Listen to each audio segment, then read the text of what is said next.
Hey, and welcome to the Steel Sanctuary podcast. I'm your host, Dave Rivero from SteelSanctuary.com.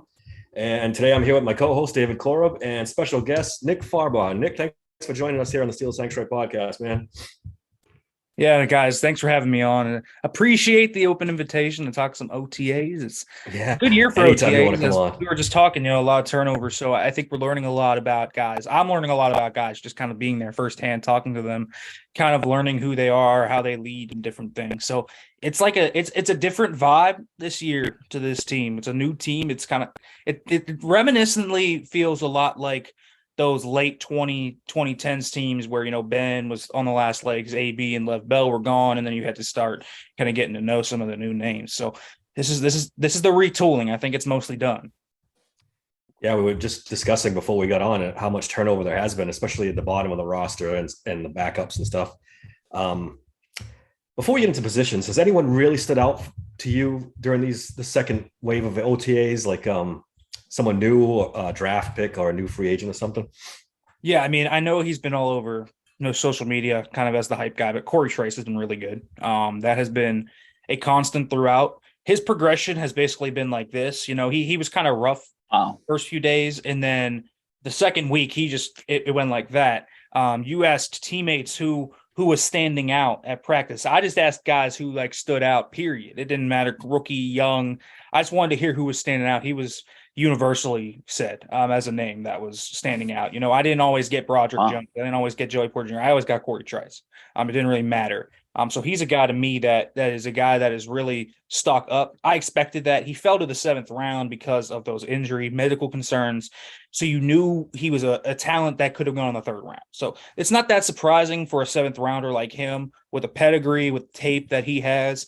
This is his second year coming off an ACL injury too. So theoretically, we talk about those ACL recoveries, right? You're not really back until your second year. This is his second year after tearing his ACL in 21. So he should be back. He looks more fluid than he did on tape last year because he was wearing a huge knee brace. That knee brace is gone. He looks pretty much back to what he was before his ACL tear. So I think he looks really good. Other guys that I would say look good. George Pickens looks good. That's no surprise. He's George Pickens. But that is kind of he's the best receiver there right now. So that's just something that I noted. I'll say this as well. I think that someone that I didn't expect to look as good as he has looked is honestly Larry Ogunjobi. I kind of didn't know how to I didn't know how to react to the Larry Ogunjobi contract.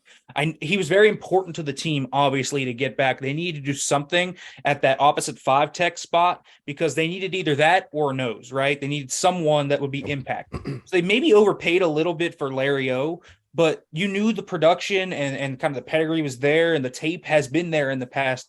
He looks really good. And so I think he's a guy that stood out too. And then you kind of have other guys you've heard buzz about. Mark Robinson looks good. You have Joey Porter Jr., Broderick Jones moving up the depth chart to mixed results and everything. But I'd say those three. I'd say you look at Pickens really doing a lot of good things. Trice probably standing out in a big way in the secondary. And then you have Ogunjobi, who's honestly looked really good, almost youthful, if you will, at these OTAs. Trice has been kind of the darling of the OTAs, right? Everyone's writing about him. Everyone's talking about him. A couple pass breakups, an interception I heard too. That's good stuff because if you get any kind of talent like that in the seventh round, that's just unbelievable value. Just imagine to hit on a seventh round pick like that. Jesus. Yeah, and it's like I like what they did with this draft. Now, a guy like Trice is a guy I haven't really historically thought of them taking. A guy that fell due to medicals. I don't remember Pittsburgh stopping a lot of medical falls in the past. I remember them stopping character concern falls, for example, like Martavis Bryant. Yep. But when was the last time you actually remember them stopping a guy that had medical concerns? They did it twice in this draft when you had Darnell Washington, who had the knee concerns, and then Trice, who also had knee concerns. So that was something that was interesting. They just loaded up on talent in this class. It's talent. Which, hey, it's not a bad strategy. If you're going to draft guys, just draft really talented dudes. And that's kind of what they did. Injury-wise, Jarvis Jones maybe is the last one they did? Yeah, I think that was. And that was a long time ago. And the issue with Jarvis was, the tape wasn't even that good when they drafted him, right? A lot of people were skeptical of Jarvis Jones. I know, there were people that were like, oh, he's a top 10 talent. And then there were other people that are like, this guy stinks. Like, that's legitimately the spectrum he was on. And of course, Pittsburgh kind of jumped on him. But that was like a pick that at that time was pretty controversial. And I mean, the tape, when you go back and watch it, honestly, like when you go back and watch Jarvis Jones' tape, because I have gone back and looked at it, it's like, how the heck did this guy go in the first round? Like, it's just not there. I think they learned their lesson from that Jarvis Jones pick. Now they draft like hyper athletic, super talented guys, and they started utilizing. They started utilizing the spark method. That they said he was the reason why they went to using that method, and then it just evolved from there. Change of philosophy after that, for sure. Hey, it's a smart method, man. You draft talented kids and you coach them up. It's your job to coach them up. You'll have some busts here and there. It's going to happen, right? If you draft athletes, you're going to have some busts. But listen, you also get guys like TJ Watt because of that. Yeah. So it's exactly a double-edged sword. Yep, agreed. Let's start with quarterbacks. How's Kenny Pickett look so far in OTAs? Yeah, it's tough to tell quarterbacks this time of year. It really is because, they're not getting pressured like at all. Sacks aren't called sacks at this time of year. Through training camp, they're not called sacks. They actually get into a preseason game. So it's tough to tell. I'll say this: none of the quarterbacks have looked egregiously terrible. I think that's a good thing. Now, obviously, because of the rules, I can't report a ton of stuff, but I'll tell you this: Kenny Pickett looks comfortable. He looks fine. I think, he had – I know the one thing that has come out about Kenny Pickett has been the pick he threw to Mark Robinson. More of a play by Robinson than a bad throw by Kenny, I'll say that. He looks fine. I don't think that they've done much for me to be able to tell you kind of what he can do, playbook-wise. I think they're kind of just laying the big foundations, right? The foundational concepts that So it's really hard for me to tell if he is going to take a second-year leap on the field. I'll tell you, off the field, he is a commanding leader. Kind of just a guy that steps in the room and guys are like, that's our quarterback. We'll go play for that guy. That's one thing I've always liked about Kenny Pickett and why I think they drafted him was because the intangibles are like A+, right? This was a dude that at 17 years old came onto the Pitt's campus and basically became the leader of that team, even though he was quarterback too. It was pretty instantaneous like that. He's got an aura to him. He's got charisma. Guys draw to him. He takes the O-line out to dinner every week. I mean, he does the things that good quarterbacks do off the field and on the field. So I think from a leadership perspective, I can tell you he's firmly the leader of this team now. Guys look at him as that leader and they look at him and say, all right, that's the guy we go play for. But on the field, it's just there's been nothing that has been egregiously terrible. There's been nothing that's overly exciting, and that's because, listen, they only do so much in these still early OTA practices. Flipping to running backs, we know Najee Harris and Jaylen Warren are on this team. Who's the third running back? Has anyone stood out? Do you think anyone has a leg up on that third running back position right now? My guess is Anthony McFarland has a little leg up just because he's been here a little longer. But I'll tell you what, one of my sleepers of this camp is Alfonso Graham. They signed him from Morgan State after rookie minicamp. Well, he's a guy that has some different pizzazz to him that no one else in this room has. Smaller back, feisty dude. He's kind of really compact. He's about 5'8", but he's about 210. So he's pretty built. His lower body is like wide. He's got a very Jaylen Warren-esque frame to him. I was going to say that. He's kind of thick. So he's tough to tackle, but he's definitely got a home run hitting mentality to him. At the HBCU combine, I believe he ran a 4.3 240. So he's got home run speed. Oh, wow. Okay. So that's something that you look at. His journey is kind of crazy.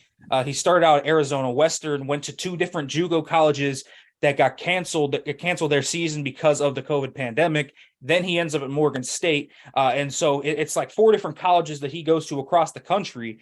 And he played great, honestly, on Morgan State's tape. Again, they're in shorts, right? So I can't tell you like what's happening when the pads come on. I don't know how he's going to be in pass pro necessarily. The tape in pass pro is a little rough, but he tries. So I like that. He's willing. I think he's an interesting player. He can return too. He has return experience. So I think he's an interesting player. We'll see kind of how it develops. But at this time last year, I thought Jaylen Warren was sticking out a little bit too with some just basic athletic traits. So we'll see kind of what happens with the pads because some guys look like OTA heroes. And when the pads come on in camp or they go to preseason or regular season, it's like, all right, they ain't there. This is why this guy probably was undrafted or unsigned. But I think Anthony McFarland has a leg up there. There's a few reasons why. One, he's been working the return game for a while now. He's been working kick return, punt return, kind of just waiting his turn there for like 2 years now. He's been on the roster before. He's been in the system for 3 years now. So he's a guy that has experience there, and he can work on punt coverage units, because he has worked in there a little bit as well as a flanker. So I think he could be a guy that kind of gives you a little bit more. I wouldn't be surprised if this is a position they maybe go out and sign a guy. I know Benny Snell has been talked about a little bit as maybe being someone they come back. As unspectacular as Benny Snell is as a running back, he's a fantastic special teamer. Yep. So, my question is, how good do they feel about their special teams? Because I'm not sure how they feel about that just yet. They lost Derek Watt. They lost Robert Spillane. They lost Benny Snell. So that's a lot of guys you're replacing on that unit specifically. So we'll kind of see. I think that's going to depend on what it is. But I think right now you've got Ant Mac kind of sitting up there. And then you have, I think Graham's intriguing. You have Jason Huntley there too, who's a veteran. So, 3 guys battling it out. I think it's a good competition. All 3 of those guys are different from Jaylen Warren and Najee Harris, which I like. I like having 3 stylistic backs, different types of backs. So they'll be different players than either of those 2, whoever makes that roster. When Dave and I did our free agent predictions, we thought Benny Snell was a lock to come back, like absolute lock, because of his special teams play. Basically, he's the perfect third running back, right? I mean, all kinds of special teams help, and then actually he showed out a little bit in the few opportunities he got last year. So yeah, that's kind of a surprise. Even now he's unsigned, and the Steelers didn't even give him like a veteran minimum contract to come in and compete for the job. It's kind of surprising. Yeah. Does the Graham kid have a special teams background at all? Not really, like as a coverage guy. Neither does Huntley. McFarland kind of does, but not really. Warren has a little bit of one, so I wonder if that's where they're going with that. I don't know. It feels like this offseason in a large way has devalued special teams. I don't think that they care as much as Colbert did and they did. I think possibly that, it's kind of like a figure it out later type of deal, right? One of the big signings for special teams purposes they did do was bring in Tanner Muse. That's the one obvious one I could point out and say that's a special team signing. But listen, I think that they went and said, we're going to load up this team with as much talent. And talented players usually are good at special teams. So I think that's kind of what they're doing. All right, let's talk about the wide receivers. Calvin Austin has been obviously another big story coming out of OTAs. He's impressed a lot of people, players. Yes, he has, Dave. Yes, he has. We got a little inside joke because I'm a little skeptical that Calvin Austin's going to make a big impact on this team because of his size and coming off the injury. But like I told Dave, I am rooting for him because I think this team needs a big player, and he's one of the few that fits that mold. How's Calvin Austin look? Yeah, Calvin's interesting, right? Because he's a guy that is small but doesn't play on just the inside. He plays on the outside. If you watched Patrick Peterson's podcast, he talked about specifically that how a guy his size and speed playing on the outside is such a it's an anomaly, right? There aren't many guys at that size that play outside, but he does. And he's a guy that's looked good. I'll tell you this, what is really positive to me about Calvin Austin, I was fearful, because he hangs his hat so much on that instant explosion, that speed, that I thought maybe after the foot injury, is it going to be there? It's there. So I think that's the good thing. He hasn't lost a step, which is a really good thing. After a Liz Frank injury, you can easily lose a step. He hasn't lost it. I think that's the good thing. Now, I don't know how much of a super impact he's going to have on this team. I'm kind of skeptical, too, of he's not going to be the wide receiver 3 pretty much ever, but he is going to be the next man up, say, if one of those top 3 get hurt. So that is what he's doing right now. I think he's the 4 right now, and he's a guy that fits into that gadget kind of style that Matt Canada will run, right? Jet sweeps. He gives it a game-breaking element that they didn't have last year on the jet sweep. He's a guy I think that you can get your screen game working in. I think you could do some creative stuff with him. I think you could just make him run a lot of cardio. I think that's kind of what he could be. He could just make him run a ton of clear out routes and open up the underneath for Freiermuth and Johnson and Allen Robinson and all of those guys. I think that's something with Calvin Austin that's interesting. I'm not saying the guy is going to be like a huge impact on this team, but he's going to get snaps. He's going to be in there. They'll use him. He'll probably get a few touches a game. And he might be their returner too. I mean, that's definitely a possibility with Steven Sims gone. So it's definitely possible that maybe Calvin Austin ends up being the punt returner and kick returner for this team with his game breaking element. But he's looked good. I think that he is on his way to making this roster. I think that's kind of to be expected after they didn't really add anyone significant. But I think Calvin is a guy that looks good. I'm interested to see what happens when we get to preseason games. I know when the pads came on last year, he was good still. So in padded practices, he looked good. But what does he look like in a game setting? I kind of want to see that because we didn't see that last year. He didn't play a single preseason game either. So I'm interested to see what happens there. As for the rest of the unit, it's kind of interesting because Pickens looks great still. Deontay's Deontay. Allen Robinson's kind of this savvy veteran that isn't what he used to be, but working a lot in the slot. And then behind them, it's like a free-for-all for whoever you want. You have Anthony Miller, you have Hakeem Butler, you have Dez Fitzpatrick, who had like 3 touchdowns on Wednesday this week, which was holy crap. Like no one saw that coming. When we were kind of watching, it was just 82, making play after play that day. So that was honestly impressive. So that was eye-opening. So we'll see kind of what he does. He was awful with the Titans, though. So I'm not completely sure about that. You've undrafted guys like Cody Crest, Cody White's back. If you're a special teams guy, same with Miles Boykin. I mean, there are a lot of guys. I think they have like 14 receivers on the roster. So, I mean, there are a lot of guys that do a lot of different things. And so I think they're going to keep 6 this year, probably. I think so, yeah. I imagine that you have, if you say your top 4 are relative locks, right? Because Calvin Austin, while he's not a true lock yet, he's like 85%. Yeah, probably if he doesn't get hurt, he's making right? the roster. So like, that's a slot guy. You count Deontay, Pickens, and Robinson as guys that can play kind of anywhere. I think you have a special teamer on there, I would bet that's going to end up being Miles Boykin because I think they need the gunner. Sounds right. Yeah. So I think Boykin probably ends up. And then I think what they can do with the 6th is say, all right, best receiver, we keep. So whoever plays the best, whether that's Anthony Miller, they get another slot. If that's Gunnar Olszewski, I don't know. That's a guy that's still around, right? If that ends up being Hakeem Butler. I mean, I know that's where Hakeem Butler makes the team to me, is that 6th spot where you look at the talent of the wide receiver and say he's too good to not keep. And so what we're going to kind of see, the receiver room's been a little interesting so far at OTAs, been run a lot of different groups. Miller has been banged up a little bit with a hamstring. So that's something that's set them back too a little bit. So we'll kind of see. I think, I'll say this. I'm going to rank the top 3 receivers that I think have been most impressive. I think Pickens is the top. I think 2 is Calvin Austin. And then my 3, it's Cody White. That's what I'm saying. Really? Wow. Cody White. Wow. I don't know, man. He has good hands. He's been finding soft zones. He looks decent. I think it's just partially it's just experience, right? Where he's been on this team for 4 years now, but he's having a good OTA so far. So I don't know if that means anything, but he's another special team guy. So he'll push probably Miles Boykin for that spot. Where's Hakeem Butler been lining up? Has he been lining up in the slot or on the outside or everywhere? Mm-hmm. Yeah. He's a 6'5" anomaly. Yeah. So Dave knows he's my guy. I want to see him make this roster in the worst way.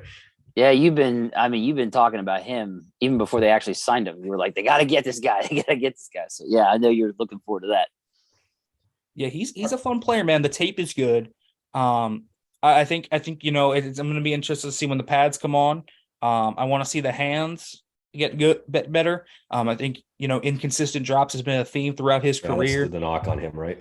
Yeah, that's a big knock on him. I just want to see him kind of put it all together. Put the ingredients are all there. He's 6'5". He runs a 4.47. Like, he's fast. He's physical. He's built. Put it all together. Show me the hands. Show me the willingness to do special teams, because that's why he didn't last in the league long. He wasn't a good special teams player. I want to see special teams. I want to see him winning from different alignments. I want to see a good route tree. So I want to see about 4 or 5 different elements. We'll see that more in training camp, though. And Allen Robinson looks all right. He's coming off season surgery too, right? So he looks okay running around, no issues. Yep, looks good. They're taking it a little slow with him, but they're taking it slow with a lot of these vets coming off season surgeries. Cole Holcomb's the same way, coming off of a foot surgery. They're taking it a little slow with him, but he looks good. I'm not sure Allen Robinson is what he used to be. He's not the elite guy in Jacksonville or start of a Chicago stint, but I think there's more juice to be squeezed there than what the Rams got out of him last year. I know the tape's really bad, but I think there's a role for him in this team that doesn't make him a feature point, but can make him a third kind of offshoot to a guy's maybe make him like a fourth option in this offense, this passing offense. I think he can do just fine. All right. I think we buried the lead a little bit with the offense at the offensive line. I mean, this is a lot of moving parts still, right? Dan Moore is getting some right tackle snaps. Broderick Jones getting some first team snaps. How does Broderick Jones look? I mean, I know people have been raving about his athleticism and just overall. Elite athlete. It stands. That's what I keep hearing. He's built like the Hulk. So the frame is insane. But I think I keep telling people this. I wrote, I think about a week ago now, patience. Have patience with Broderick Jones. And there's a few reasons why. They're completely reworking his technique base. They're reworking his hands. They're reworking his footwork. They're reworking his pass sets. Pat Meyer has this kind of vision of how to just readjust everything for Broderick Jones. And it's going to take him time. And so how has he looked? A lot of guys are saying he's asking a lot of questions. A lot of guys are saying he's taking his lumps, though. That's kind of what it is. He's taking some lumps. With the first team, obviously, who he's going up against, so that makes sense. It's not an easy task. That's for sure. It's not an easy task. I don't care if you have any of the top three outside linebackers they have right now, whether you're facing for a rookie like him that's reworking his technique. If you're facing any of Golden, Highsmith, or Watt, you're going to have some trouble. And he has had some trouble at times, which I think is kind of to be expected. As I said, he's got to learn independent hands because he's a two-hand puncher, but he's got to be a one-hand puncher because that's what Pat Meyer subscribes to. Obviously, that worked out for them quite well last year. If you remember last year where the O-line looked awful in that Jacksonville preseason game, and then they just got better as the season went on. Yes. I think that's going to be Broderick Jones this year. I really do. He's got to rework his footwork. It's sloppy. It's very inefficient, so it allows guys to beat him inside and outside, but he was able to recover from that in college because he's just an elite lateral athlete. He's an explosive athlete. As a run blocker, he's an immediate plus to me. I think he is a really good run blocker out of the gate. I think that's one thing. But as a pass protector, this is going to be a guy that's going to take lumps. If he starts week one, I'm telling you right now, if he starts week one, whether he's facing Eric Armstead or Nick Bosa, they're going to eat him alive. They're going to eat him alive. It's going to happen. This is a tough. So have patience with him. When people ask me kind of who he reminds me of, it's Evan Neal, out of Alabama, who just came out of college last year. He's terrible. Slow. Yeah. He was awful last year. And he's got a lot of similarities to Andrew Thomas as well, who was out of Georgia. Andrew Thomas is now maybe a top 10 tackle in the league, but he was awful his rookie year. Be patient with Broderick Jones. That's what I'm saying. Do you think that's why Dotson's making those comments? Dotson's been making those comments. People are getting pissed off about it, but like he's seeing what you're seeing. So that's probably why he's saying it, right? Yeah, I mean, it's possible that's why he's saying it. I think the whole Dotson thing is a little overblown. That's what I'm saying. Like if he sees that, then that's probably why he's saying it. Now, Isaac Seumalo said he possesses rare tools to play right away too, but I don't know how much of that. I'll say this about Seumalo. I didn't really get the vibe that he likes being interviewed all that much right out of the gate. So I was wondering if he was, that quote was just more of, let me say this and it'll hit the presses and did. But I think that Dotson is kind of just saying it how he sees it. Dot's always been a straight shooter. Never really beats around the bush. I don't know. I don't really think that that those comments are anything they're reading too much into, but I just hope people have patience with him. If he stinks the first 8 weeks of the year, it's not the end of the world. I'm telling you that. It's not the end of the world. Because when you watch his tape at Georgia, the flashes are there, but the technique is so raw. It's like, it's going to take him a while. He'll get better as the season goes on, but he's going to struggle a little bit. And he's going to struggle in camp. He's going to struggle in OTAs. And I think it could speed up his development. The fact that he's facing TJ Watt and Alex Highsmith, I think that'll help him, but he's going to take some lumps. Okay. And he doesn't have to start right away. I mean, Dan Moore can start the first few games if necessary, and they're fine. I mean, Dan Moore had his struggles, but he's a competent left tackle anyway. It's not like you're going to undrafted free agent or something. Hey, man, listen, all credit to Dan Moore for what he did this offseason. The dude looks great. Bulked up, right? Like, yeah, muscled up. Yeah, he says he put on like 10 pounds of muscle, which is insane. If he did do that, but he basically, people were asking me, how is it possible to put on 10 pounds of muscle in like 3 months, 4 months? And I was like, do you know how much these linemen eat? Like his diet, he had like 6 meals a day, he said. Wow. That's how much he ate. And it was like all meat, all protein based. He hired a chef to cook for him at this point. You know, he hired a personal trainer that set out the specific like workout plan to make him bigger. He did these relentless workouts. Like he did an insane off-season plan, and he comes out looking like he does on the first day of OTAs, and we all see him and we're like, whoa, this guy looks great. He looks good. I don't, there's the technique stuff, but his play strength has always been one of the issues he's had. I mean, if he fixes that, like that's a starting level tackle. And then you get into conversations about maybe what happens next year at that point with Chuks' large contract, of course. But, I don't think Dan Moore is going to go down as easily as people think he is. I'll say that. I think the 3rd-year leap isn't usually a thing, but I think he could get pretty solid this year. At the very least, you're going to feel good about him as your swing tackle. But I'll also say this right now: there's no battle at right tackle. Chuks is the starting right tackle. It's not. There's no battle. So if Dan Moore loses that battle, he's the swing tackle. That's what I'll also say. I know some people were like, "Oh, there's a battle at right tackle now. Broderick's the starting left tackle." No, there's a competition at left tackle. There's no competition at right. Dan Moore hasn't played much right tackle at all. I think it was 13 snaps in college, and that was it. Yeah, something around that ballpark. He's played 1 snap in the NFL, and it was a kneel down. Yeah. Yeah. All right.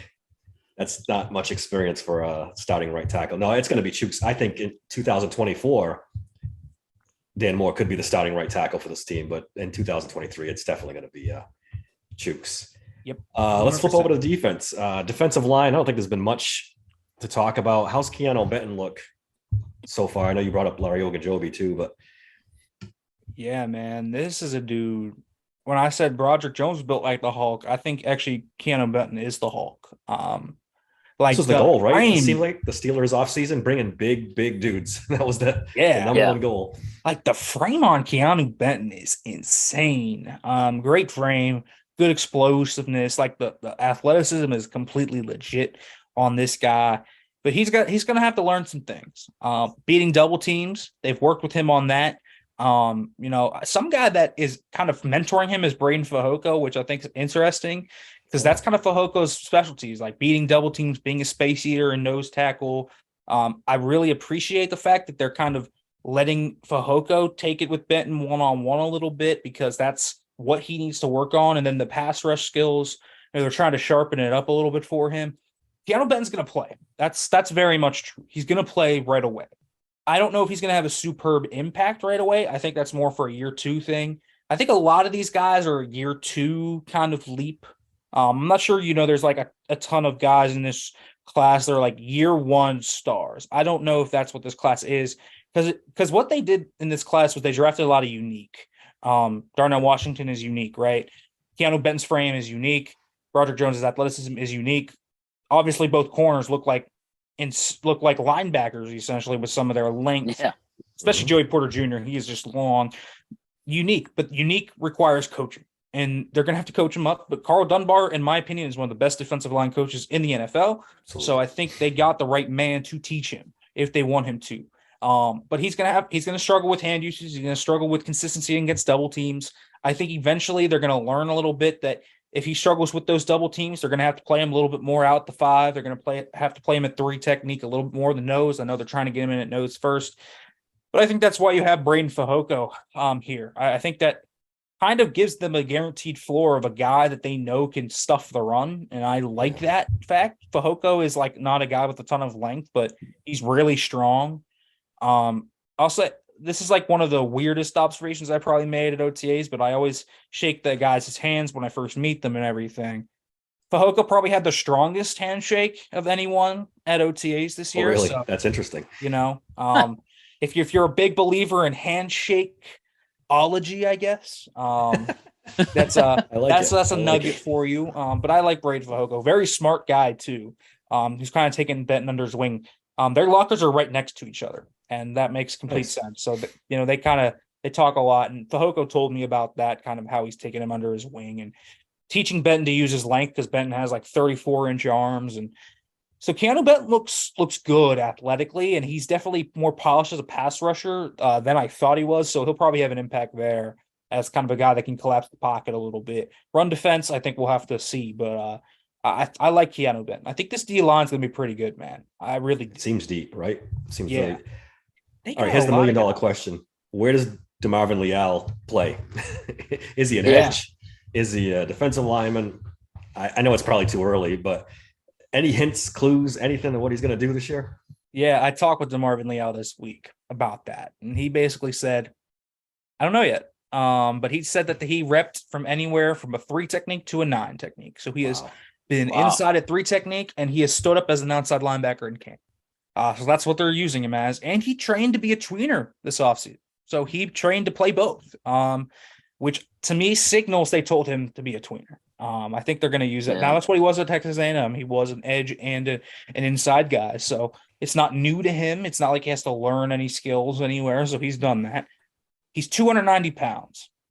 Little light for playing 3 to me. 290 is right. You're dipping into muddy waters there. Outside, it's very heavy to play. But he's a guy that has such elite athleticism. He could probably do it. I'll tell you the most shocking thing I learned this week. When he was playing outside linebacker last year, he was 315 pounds. Yeah. That's crazy, right? It's crazy. 15 pounds. And he looked like he was not 315. No, he didn't look at 315 well. If you watched him on TV, definitely not. He carries that very well. Yeah, he carries the weight better than anybody ever see it. That it's crazy. It's crazy, right? But he's explosive. His short area quickness is insane.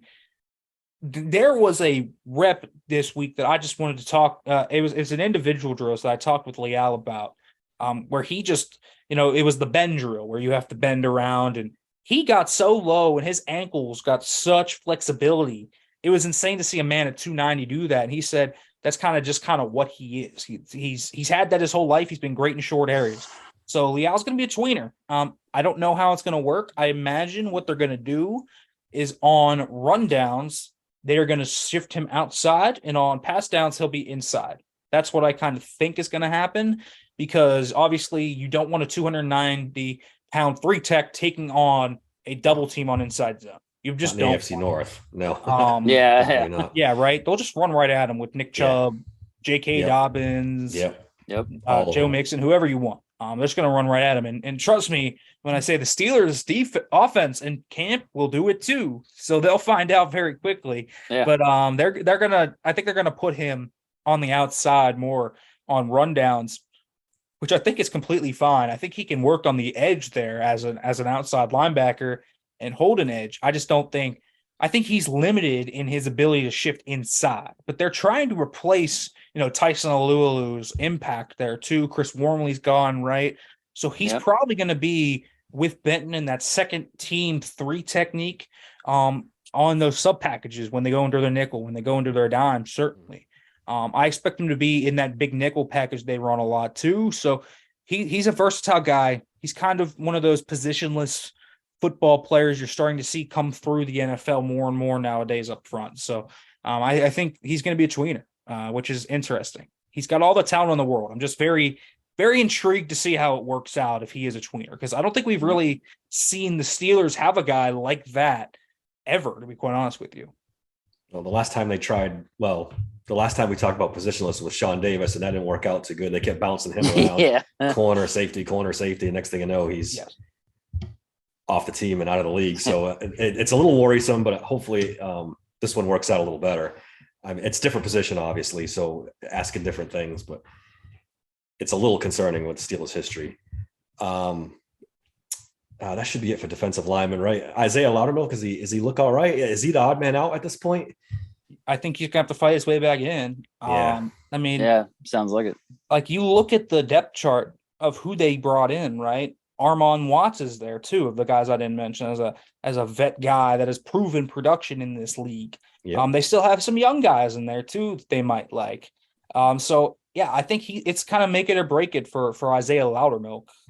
He's going to have to show he's got some pass rush juice. He really does, because the run defense isn't so good that you can overcome the lack of pass rush ability he has, when I know I have pass rush potential in Keanu Benton, DeMarvin Leal, and other guys who are definitely going to make the team. Now, they might keep 7 because Leal is maybe not a true D lineman. He's kind of an edge, right? That's interesting, right? That's a good point. They might keep 7. And if they keep 7, he's probably number 7. So, what they're going to keep at that point would probably be Hayward, Ogunjobi, Benton, Fehoko. Then you probably have Montravius Adams, who's still there. And then you kind of have a mixture of maybe young guys like, Watts. You still have guys like Manny Jones, who came in, who has vet experience in the NFL too. Jonathan Marshall from the Jets last year. Yeah, right? You just have a lot of guys there, a lot of bodies, man. It's a lot of guys, but it's a deep room, and he's probably number 7 right now in the room. So it's going to be prove it season for him. He's going to have to fight his way under this roster for the 53-man. All right, outside linebacker. We know the 3 now that they've signed Marcus Golden. It's Watt, Goldman, Highsmith. Number 4. Is it going to be Herbig or Perales? Maybe push him a little bit. Is there another guy? Leal. You think it's Leal? Yeah, I think you might be right. Actually, I do. I think it's DeMarvin Leal. I think that's who it is. I just think that they like what they have there with him, where they can do a lot of different things with him as the 4.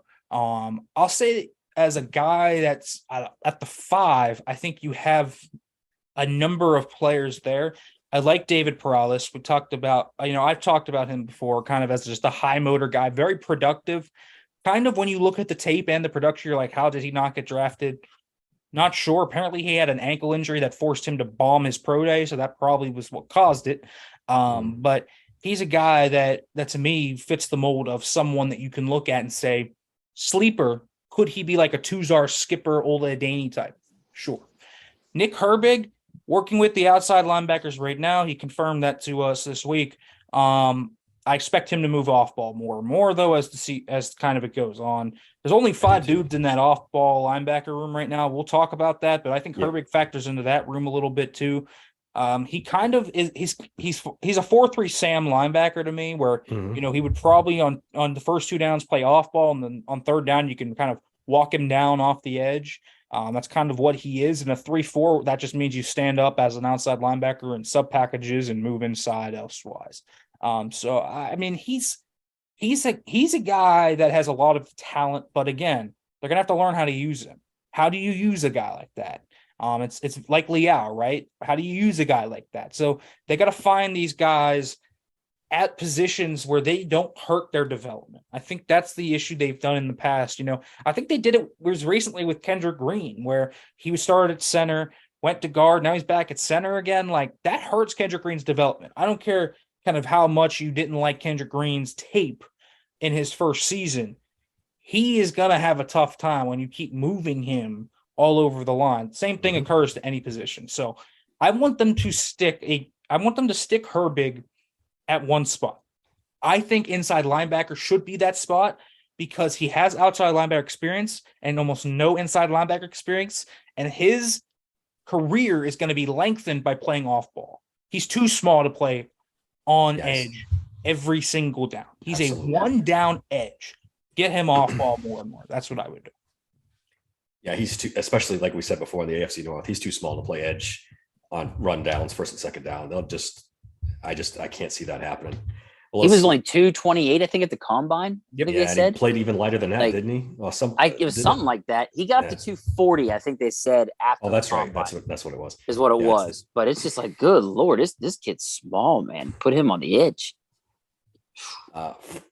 Flipping to inside linebacker, you're right. There's only 3 guys, and this is the position that worries me the most. I mean, you got Cole Holcomb coming off an injury. Elandon Roberts is solid, if unspectacular, and then, you got Mark Robinson, who's flashed. He's been another one of the guys that's flashed in OTAs. But again, he's got 1 year starting experience in college and basically nothing last year. Right. This position scares me a little bit. Yeah, it should scare you. They have 5 inside linebackers in the entire roster. 5. Usually they at least have like 7 guys. Yeah. They have 5 inside linebackers. Now if maybe they you have count 6 Tanner Muse eventually. as an inside linebacker too, he's special teams only, really. I have to imagine they go out and sign a guy. There's not even like a competition here. There's not enough guys for like a true competition at this spot, and they need someone just to bring in some competition. That's first of all. Second of all, this might be the worst coverage linebacker unit in the entire NFL. There's not an actual good coverage linebacker in this unit. They're hoping Holcomb will be that guy, right? But he's never been that. Like he's not that guy like we want him to be. Cole Holcomb is a good football player. He's a good player. He's not a guy that should be your dime linebacker. I mean, that's just putting him out of position. And this has been the Steelers' issue at inside linebacker consistently, has been putting guys that are not dime linebackers at dime linebacker. Yep. Like Vince Williams at one point was a dime linebacker. Then Spillane. you had, the only true dime linebacker that has been a dime linebacker since Keith Butler became defensive coordinator, and then obviously Terrell Austin now is defensive coordinator. But since Keith Butler took over, was Ryan Shazier. That was the only guy that was meant for that role. Robert Spillane had no business being the dime linebacker last year. It should have been Miles Jack, 100%, but it wasn't. And so I don't know what they are doing at linebacker right now. Holcomb is probably the dime linebacker. I don't know. Maybe they have like a creative solution. Maybe it's Keanu Neal. I think that could be something. He's played linebacker before. He's a safety, but maybe he's the dime linebacker, and that's kind of what they're hiding from us. I can't tell you who is. They have not installed. They don't install dime and nickel until training camp, so I can't really tell you who is like the true dime linebacker. And we won't know that till Latrobe. Might be onto someone Neal doing it, and then they can shift KZ, get snaps. Like I think he makes sense, right? Instead of going and getting a linebacker, you get a massive safety. Like that to me makes sense as a dime linebacker, because then you can bring on DeMonte KZ and kind of do different things on the back end in dime. So it makes a lot of sense to me for him to be dime linebacker.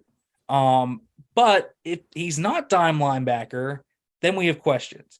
One thing that I always have kind of talked about with this group is the first 2 downs. I feel really good about this group. Holcomb and Roberts are a good duo on rundowns. Roberts is a great run stopper. Holcomb's really good at that too. They shed blocks really well. Mark Robinson on rundowns, good. Tanner Muse, though, should never play inside linebacker for this team. He should play special teams. That's what he is. He's a special team. So that's something to look at. And then the 5th guy they have is Chappelle Russell, who you probably are like, who, right? Who is Chappelle pretty Russell? Much. Yeah. Basically. So, like, it's not a special inside linebacker room. There's enough inside linebackers out there that intrigue me too. Quan Alexander is obviously the one guy that has visited them, but I threw out Deion Jones, and I wouldn't want to sign Deion Jones as like a 3-down starter. Just put him in sub packages, make him the dime linebacker, make him a coverage specialist. You look at what he did in Cleveland last year. The run defense was awful, but his coverage snaps were really good. Like that's what I want. That's a guy that you need. Just bring in a coverage specialist. Same thing with Quan Alexander. At this point in his career, his best part of his game is his coverage ability. Like, bring in those two. That's what you need. And diversify this room and specialize it. Specialize this inside linebacker room and play those guys when you need to. And so I feel like that's what they should do. But, maybe Keanu Neal's their dime linebacker. But then I always think, what if Keanu Neal gets hurt? Like, who is the backup dime linebacker then, right? Yeah. Like, I think that matters too, to where if your solution is Keanu Neal being dime linebacker, well, if he gets hurt, and he's gotten hurt a lot over his career. Yes, he has. Does it just revert back to being Cole Holcomb? Like, I mean, that's a potential scenario too. So even if Keanu Neal is like in my opinion, your best option to play there, bring in a Quan Alexander, bring in a Deion Jones, bring in someone that gives you more depth at inside linebacker anyways, because if Holcomb or Roberts gets hurt, it's gonna be tough sledding for that group. Yeah, my fear is that they think Cole Holcomb's the answer, that he's the guy and he's the coverage linebacker. And me too. We're gonna see a lot of bad coverage from linebackers like we have, like it's Spillane all over again. He's a better athlete than Spillane, but still, it's not the answer. So I guess we pray for Keanu Neal and hope for the best and hope he stays healthy in the inside, or hope they sign somebody. I mean, I'm kind of surprised Quan Alexander got out of here without a contract, right? I mean, yeah, I think that is mostly a price thing. That's my I have it also I've kind of heard through the grapevine he has kind of battled an arm injury for a while, and it's not really going to get better without surgery, but he doesn't really want to do that. So that's something to look at. I think that they like him. I just don't think they like him at say $5 million a year. And I think he's a guy that's been paid pretty handsomely over the past few years of his career, and probably is trying to hold out for a contract for a little bit, but maybe he'll come down closer to training camp.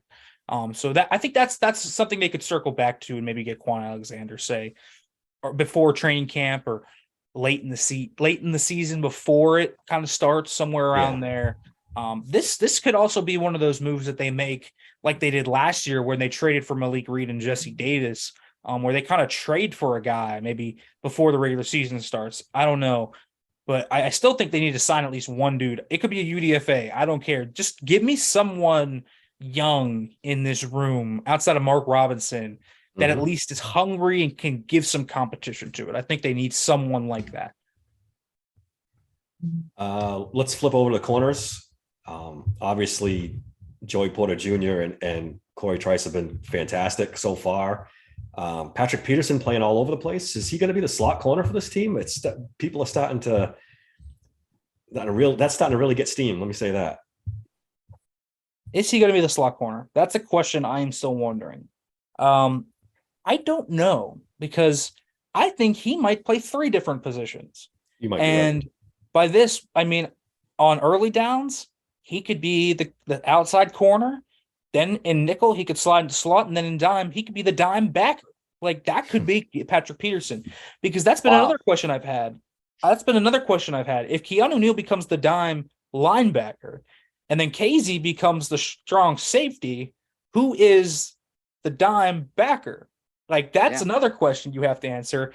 And the natural answer to me has always been Patrick Peterson. Like, you could then put Shannon Sullivan in the slot and then have Joey Porter Jr. on the outside with Levi Wallace. Like, that could be something I think that could actually happen. But yeah, it's like a very serious thing that they are working here. Never played the slot, obviously. But for an old guy like him, I mean, that could actually work, because he's still quick laterally, but he doesn't have like great speed. And, he can use his processing from that inside spot a little bit more. They could move him in zones, move him around the formation, kind of like they did with Joe Hayden, where they kind of just moved him around like a chess piece. He played mostly outside. So Pat Pete will move more around the formation than Hayden did, because Hayden never played in the slot, but they still rotated Hayden back and kind of all over the field after post snap. So I think they'll do that with Pat Pete a lot. I think, the slot corner position is just one that I'm still not sure of. Shannon Sullivan, I don't think is very good. You look at the tape, it's just not good. The numbers aren't good either. Last year, right? Yeah, he got roasted last year in Minnesota. So I'm a little worried if that's their plan, because I think the better idea would be to shift Pat Pete inside and bring Joey Porter Jr. on. But we'll see kind of how that works. But I think that's a very, very real thing. I think Pat Pete wants that to happen. No other coach has let him do it. Mike Tomlin was like, yeah, we're going to do that. And I think that's what they're going to do. So right now, yeah, I think the slot corner is going to be Patrick Peterson, which, I mean, he basically becomes Cam Sutton, right? I mean, that's basically what he is replacing at that point. They've been talking about his flexibility since the day they signed him. Tomlin said it at the press conference, and he can play he can wear a lot of hats for us, and maybe that's what they were hitting at. Or maybe they just like his overall flexibility. And if Shannon Sullivan, or I know Omar Khan brought up Duke Dawson on one of his interviews, that doesn't excite anybody. The starting slot corner. It's got to be Patrick Peterson, right? It has to be. I'm intrigued by the dime backer thing, though. I'm intrigued by that. He might do all 3. I think Nick's right. I think that'd be really cool to see. I'd like to see that. I think he's definitely got the football IQ to do it. It's just, does he have the athleticism? I mean, Cam Sutton did all 3. That was what Cam Sutton did. Right. So, Cam Sutton was the dime.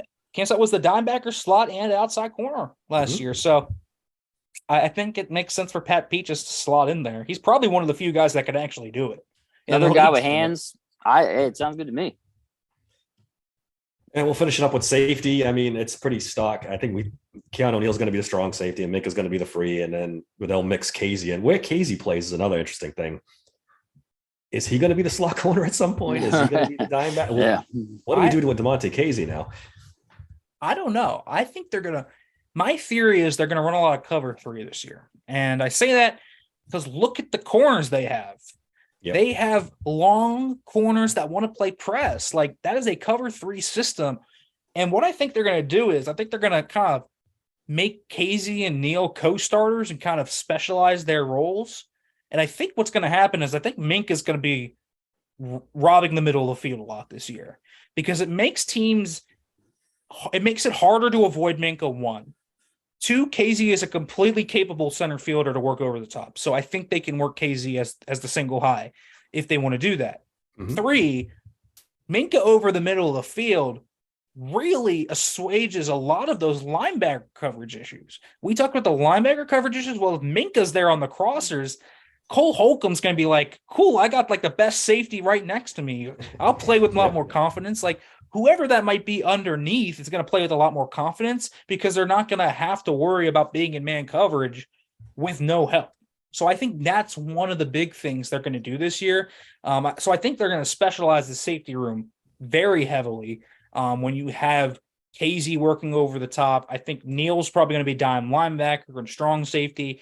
I think it depends on what they do. I could completely see, their base where they just have 4 DBs. It could be Keanu Neal. And then once they go to nickel, Casey comes in. And then once dime comes on, all 3 of them are on the field. Like, that makes a lot of sense to me as what they could do. I think that's their vision. I think that 4th safety spot's also going to be pretty interesting because they have a lot of different guys in that safety room. It's like pretty intriguing. Elijah Riley is back. He's played a lot off the practice squad, but he's slot capable. He can play strong or free. Kenny Robinson is a free. Trey Norwood obviously can play kind of anywhere they want him to. He's slot capable. Miles Killebrew there is another strong safety kind of special teamer.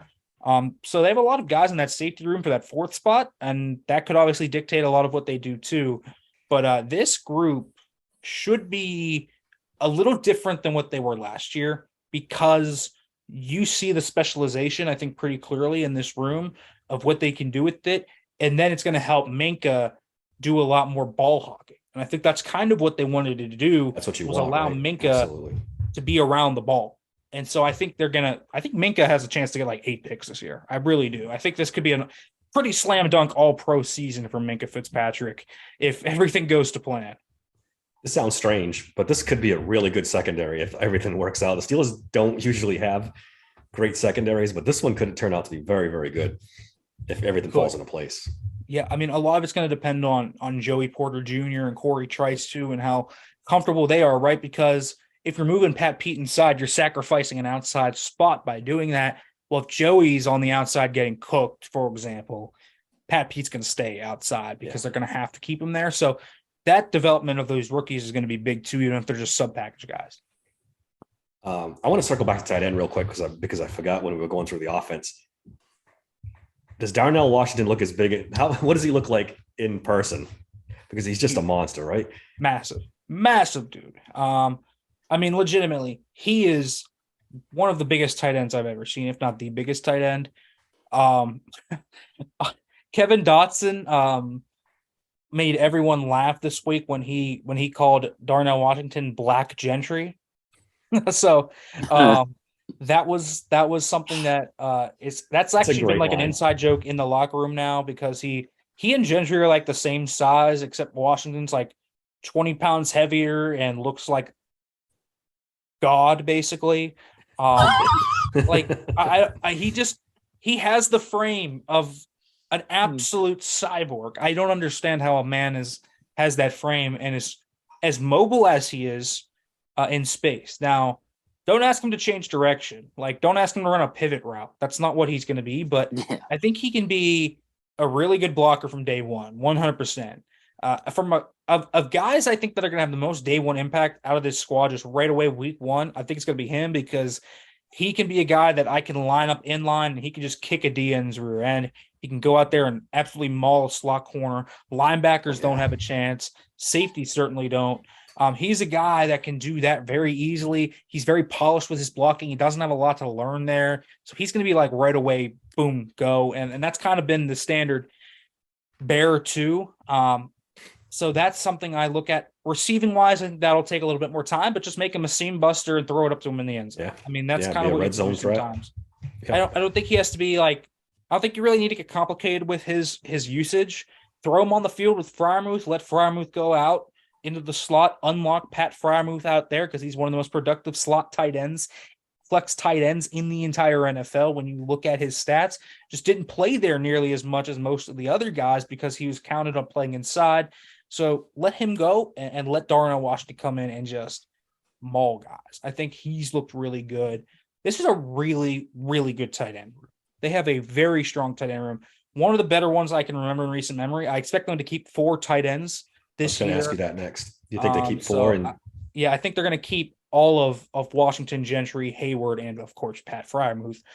So I think they're going to keep them all. And the funny thing was, they have 5 tight ends on the roster. You could probably name 4 of them. Well, the 5th guy is Rodney Williams, and he's I saw your article about him. He's been interesting, right? Yeah, he's a guy that they signed to the practice squad last year, and like he's been really good at OTA. So they're like 5 deep at tight end, man. It's a really good room. That tight end room is going to be a key for them really succeeding this year. They could play 12 personnel, 13 personnel. Connor Hayward even said that they could play 14 personnel and put all of them on the field, all 4 tight ends, which I want to see very badly. Me too. I would love to see that. I mean, let's go all in on this run heavy offense. Let's just do it. Like, let's just put all the tight ends on the field. Yeah, I mean, just do it, and then right off those 12 personnel, bite them with play action, and let your receivers get some explosive play. I mean, that should be the blueprint of this team. So, I mean, the offense can be really good. It really can be. There's a blueprint there. It's just big questions of it are 2 guys, and it's really Matt Canada and Kenny Pickett. You got to get those 2. Pickett played really well towards the end of the year. You keep that up, I think you're good. Matt Canada, we'll see. Yeah, that's the big question for the offense in my eyes. Can Matt Canada use all these pieces correctly and get a successful offense? I mean, over 20 points a game would be nice as a nice start. Yes. Averaging and then go from there. But there's plenty of talent on the offense. It's just unlocking it. It's going to be the key. We'll do special teams real quick, Nick, and then we'll let you go. Is Braden Mann going to push Presley Harvin for the punting job this year? Guys, we have the rare trifecta. We're going to have a kicking competition. We're going to have a punting competition. And if they keep trying out these long snappers, I assume we're going to have a long snapping competition. So you think there's a kicker competition? Really? I do. I think there is a kicker competition. Now, I'm not saying Boz is not going to make the team, but I think they brought in a kicker, and this time it's a little bit more than just, well, we just have to sign a kicker, so Boz, your leg doesn't get tired. I think this time it's like, Boz, you kind of sucked when you came back last year. Just don't suck again, and we won't cut you. Like, I pretty much think that's kind of what it is. Now, I know he had a groin injury last year, so I assume a lot of that was related to that groin injury, and maybe he just came back too early. But I think that they legitimately are like, you know what? If he sucks, let's make sure we at least have a backup plan here. So, yeah, they brought in BT Potter. We'll see kind of what happens there. I expect Boz to be fine, but if he starts to really struggle in camp, then we could start focusing on it a little bit more seriously. I think they need to bring in a long snapper. I didn't think Christian Kuntz was particularly good as a long snapper last year. A lot of high snaps that I remember kind of getting out of the way, and I wonder how much that factored into kind of some of the struggles Boz may have had too. But you look at the punting competition, certainly is a something to watch. Braden Mann's going to push Presley Harvin. It's going to be who the best man wins, 100%. They don't have any loyalty to Presley Harvin anymore like they did when they drafted him and he beat out Jordan Berry, when you could have pretty much argued Jordan Berry was better that training camp. Yeah. So I think that they don't have as much loyalty to him now. So I think that's legitimate. And then I'm not even going to leave this out of I think the return competition is going to be something to watch too. They don't have a returner. So, Steven Sims is gone. So who's it going to be? I think there's like 6-7 guys it could be. You have some of the running backs. You have Calvin Austin, you have Gunnar Olszewski, you have Jordan Byrd, Graham, you have McFarland, you have Jason Huntley. There's a lot of guys that could fit that mold. So I think there's like 4 competitions on special teams this year. So that should be fun to actually watch. Special teams is like a big question on this team in terms of who it's going to be, because there are like 4 different competitions that are going to be going on. Yeah, that's going to be something to watch, particularly the kicking. If Boswell ends up struggling early in camp, that'll be interesting to watch. I mean, his cap numbers, if they cut him, I think there's a lot of dead cap there, but I guess you want the best player. And if he's being out kicked and he's struggling like he did at the end of last year, I guess I can see it happening. I mean, they're not going to pay him that money. Yeah, man. The money, I mean, they just signed him to an extension. So, right. I mean, it's brand new, right? Then he was so inconsistent last year. It was very unBoz like, which is exactly why I expect him to bounce back. We have so much data against this being who Boz is.